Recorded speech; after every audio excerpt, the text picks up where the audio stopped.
మంత్రాల పకీరు చెప్పే మాయ మంత్రం కథ కదే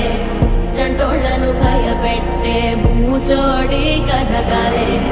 తాత ముత్తాతమ్మల భూతాల కథ కదే విక్రమాదిత్యుడు చెప్పిన వేదాళుడి కథ కదే దీపము నుండి దెయ్యం వచ్చే అల్లావుద్దీన్ కథ కదే ఇది ముడత చర్మం ముసలి చెప్పే